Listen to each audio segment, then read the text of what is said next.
जय हिंद दोस्तों। तो आज से हम शुरू करने जा रहे हैं अनुच्छेद।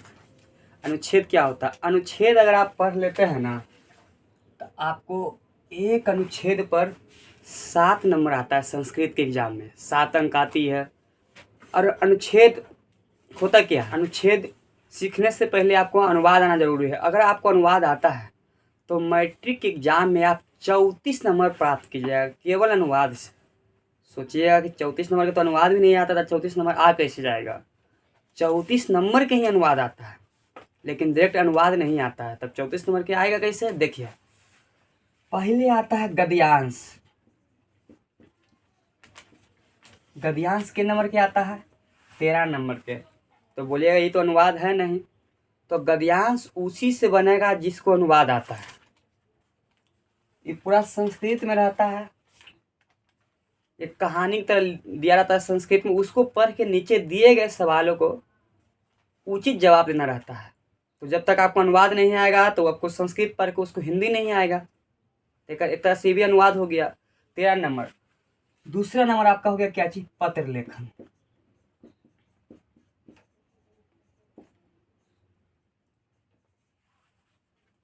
आठ नंबर पत्र लेखन हिंदी का नहीं है, पत्र लेखन ही संस्कृत का है। अनुवाद जिसको आएगा वही पत्र लेखन लिख पाएगा। उसको सोचेगा हिंदी में और उसको ट्रांसलेट कर देगा संस्कृत में। तो ये 8 नंबर का हो गया। अगला क्या चीज हो गया? अगला आपका हो गया अनुच्छेद।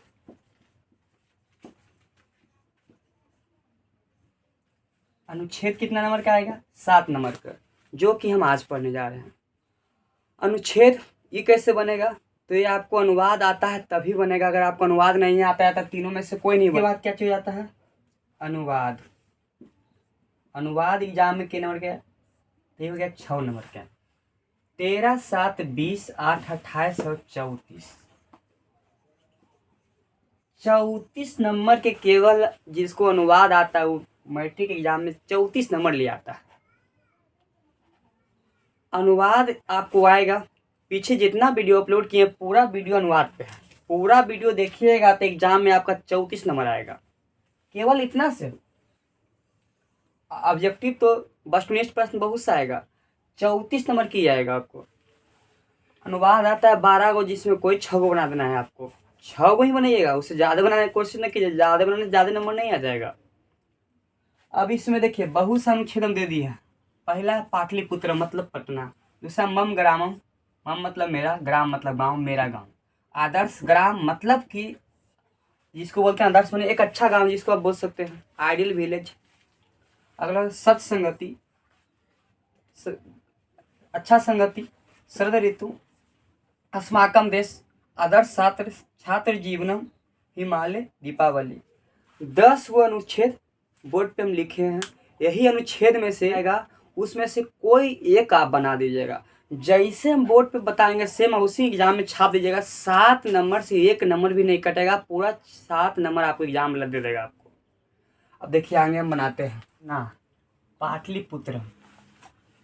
संस्कृत बुक अगर आप पढ़े होंगे तो सेकंड चैप्टर है पाटलिपुत्र वैभव, पटना का वैभव।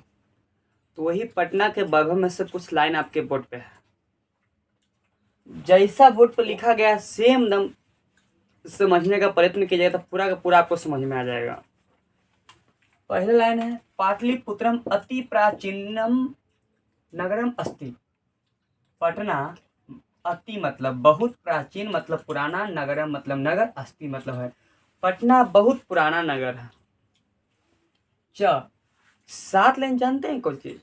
आप सोचिएगा पहले मन में, हिंदी सोचिएगा। जो मन में आपको आसान आसान सोचने का प्रयत्न कीजिएगा। जितना आसान सोचिएगा एग्जाम में लिखने में उतनी आपको आसानी होगी। अगर आप कठिन सोचिएगा, उसका आपको मीनिंग नहीं पता होगा तो आप लिख नहीं पाइएगा, तो गलत हो जाएगा। तो आसान सोचिएगा। और आसान 7 लाइन, 7 बार अगर पूर्ण विराम आपका हो गया तो 7 नंबर आपका फिक्स हो गया एग्जाम में। च मतलब और, बिहार प्रांतस्य राजधानी अस्ति। बिहार की राजधानी है पटना। बिहार की राजधानी कौन सी है? पटना। जब बचपन में गाय पे लेख पढ़ते थे तो हर बार हम गाय गाय लिखते नहीं थे, एक बार लिखते थे। तो हम एक बार पटना शुरू में लिख दिए हैं। पटना बहुत पुराना नगर है और इस यह बिहार प्रांत से राजधानी, और यह बिहार की राजधानी है। आगे अच्युत श्याम दिशी गंगा नदिया प्रवहती। और इसके उत्तर दिशा में गंगा नदी बहती है। प्रवहती मतलब बहना। अस्या उपरि गांधी सेतूनाम एशियाम महादेशस्य दीर्घतम सेतु अस्ति। ये पाटलिपुत्र वैभव पाठ में ये बात लिखा गया, बोला गया है कि इसके ऊपर, किसके ऊपर? पटना। पटना जो है तो गंगा नदी के ऊपर, पटना में गंगा नदी, उसके ऊपर एशिया महादेश का सबसे लंबा पुल, सेतु मतलब पुल होता है, सेतु मतलब पुल होता है, सबसे लंबा पुल है जिसका नाम कुछ गांधी सेतु पुल पटना में है। एशिया का सबसे लंबा पुल है। अस्ति 3 गो हो गया अपना। चौथा देखिए, ये आपका 1 हो गया, 2 हो गया, 3 हो गया, ये अपना 4 हो गया। आगे लिखा हुआ है अस्मिन नगरे, इस नगर में उत्कृष्ट मतलब बहुत अच्छे अच्छे दर्शनीय स्थलम है। पाटलिपुत्र वैभव चैप्टर पढ़ेंगे तो उसमें देखेंगे आप गोलगिरह, तारा मंडल, महावीर मंदिर, आगम कुआं मंदिर, बहुत पटन देवी, बड़ी पटन देवी, छोटी पटन देवी, पटना बहुत अनेकों स्थल है। आगे अस्य इतिहास, इसके इतिहास सार्ध सहर्ष द्वयम वर्ष परिमित वर्तते। इसके इतिहास कितना वर्ष पुराना है? तो 2500 वर्ष पुराना है। कितना वर्ष पुराना है? तो 2500 वर्ष पुराना इसका इतिहास है। यत्र, यहाँ, च मतलब और, भगवान बुद्ध बहुकृतव समाप्त, यहाँ भगवान बुद्ध बहुत बार आए थे और भविष्यवाणी किए थे कि पटना एक दिन भविष्य में महानगर होगा। यहाँ पे आपका 7 लाइन कंप्लीट हो गया। सेम ऐसे ही आप एग्जाम में लिख दीजिएगा, 7 नंबर आपका भी कंप्लीट हो जाएगा एग्जाम में, 1 नंबर नहीं कटेगा। तो देखिए दूसरा नंबर पर क्या है? हिमालय। अब हिमालय पर देखते हैं। तो दूसरा नंबर तो उसमें कोई और था। अरे भाई कोई 2 गो हम समझ लेते हैं, 10 वो लिखवा है ना, 2 गो हम बता देते हैं आपको और 8 हुआ और अपने से बना लीजिएगा। हिंदी में सोच के पहले अलग लिखिएगा, कोई रफ कॉपी में, उसको संस्कृत में ट्रांसलेट करिएगा, बन जाएगा आपसे।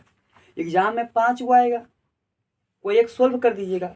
10 गो लिखवा है, इसमें से आपको सोल्व तो 1 को न करना है भाई, 10 को रिविजन कर लीजिएगा। इससे पक्का लड़ना वाला, इस वीडियो से बाहर नहीं आएगा आपको एग्जाम में नोच। बस सही से खाली रिविजन कीजिएगा, सही से ध्यान से देखिएगा तो पक्का आपको सही से रिविजन भी हो जाएगा, समझ में भी ज़्यादा आएगा आपको।